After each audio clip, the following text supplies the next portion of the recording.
In this video, I'm going to show you how to go from this simple piano idea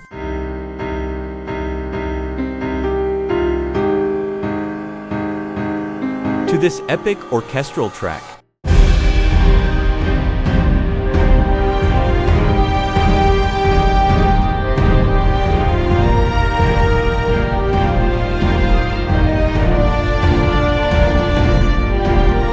Alright, let's get started. One of the most important things when creating epic orchestral music without sounding overwhelming or cluttered is orchestration. It's all about separating instruments clearly, understanding their roles, and choosing the right combinations to achieve the sound you imagine. So, I started with a basic melody and some chords played on the piano.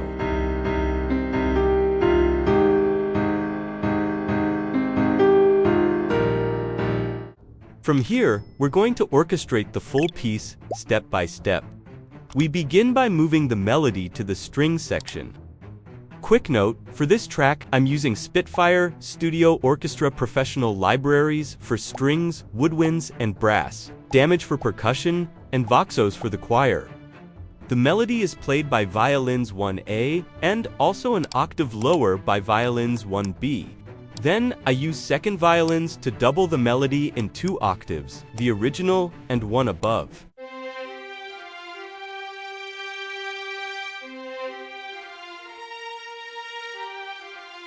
For the viola, I add chord triads. I split the chords into 2 viola groups to give it a wider and richer sound.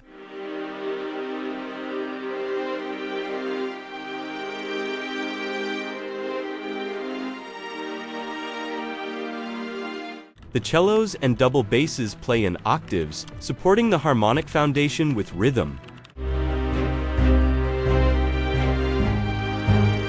Here's how the full string section sounds together.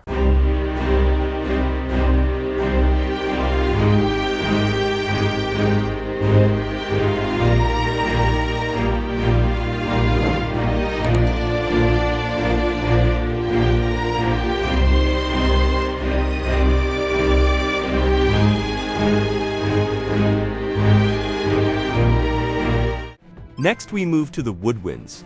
The melody is now played by flutes and clarinets, while the bassoons play it an octave lower.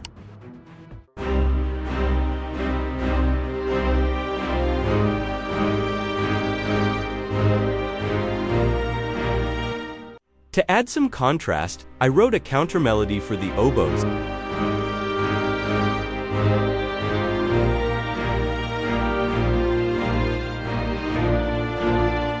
Then I added some flute arpeggios as decorative textures and gave the piccolo a rhythmic line to bring more motion and sparkle to the track.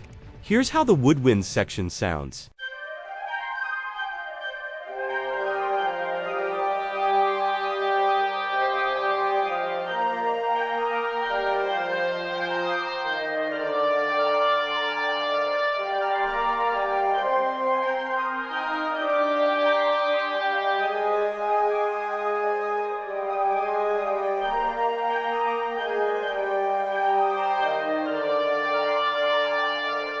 Now comes the heroic brass. The French horns play the melody in the original octave, so I dragged it from the clarinet track.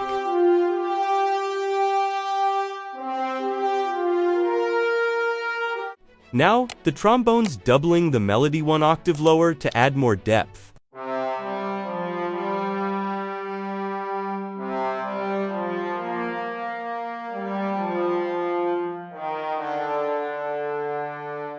This will give us a powerful, cinematic brass presence. Also, feel free to add small details to the brass section. For example, I added a trumpet line with 16th notes, which really helps to push the rhythm forward. Here's how the brass section sounds together.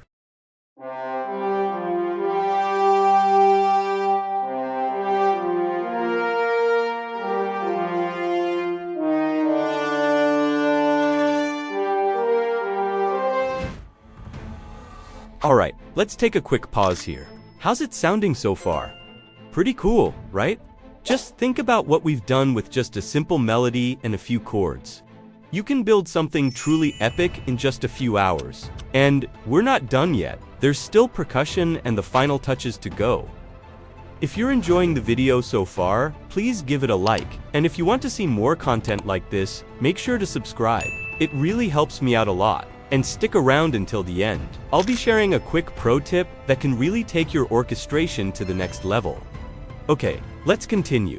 For the percussion, I used damage to recording several layers that are spread across the frequency spectrum, beginning with toms for mid-lows.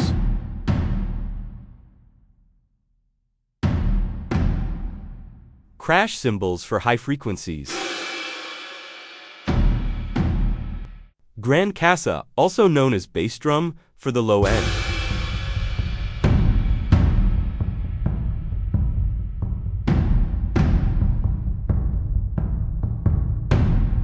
Metal buckets and snares for rhythm and punch.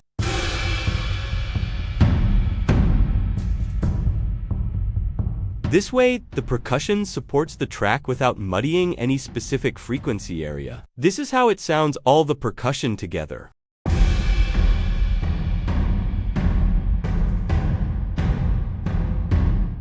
Now, in the structure, I added a transition and then brought back the previous section, but this time transposed the semitones up for more intensity. Instead of going bigger, I added soft choirs to create contrast and add emotional depth.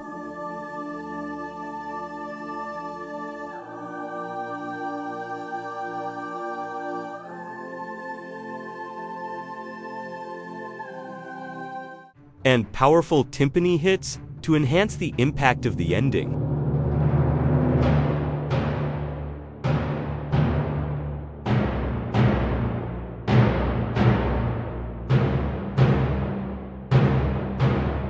Alright, as promised, here's a quick pro tip that can make a huge difference in your orchestral mock-ups. Once you've got all your instruments fully composed, structured, and orchestrated, don't stop there.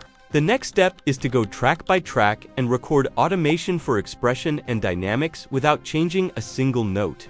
This step is crucial. It brings your track to life, adding realism, movement, and emotion.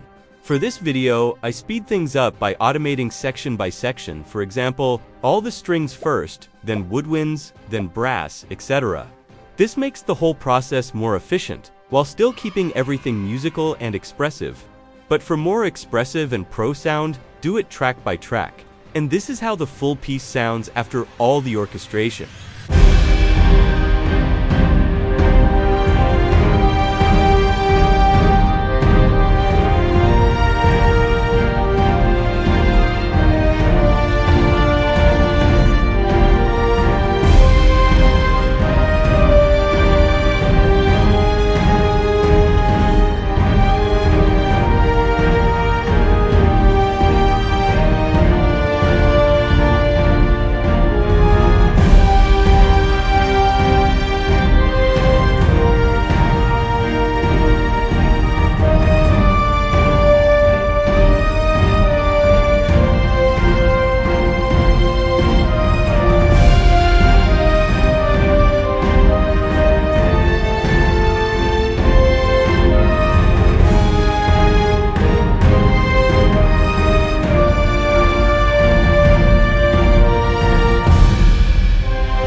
If you found this helpful, don't forget to like and subscribe for more cinematic music breakdowns and tutorials.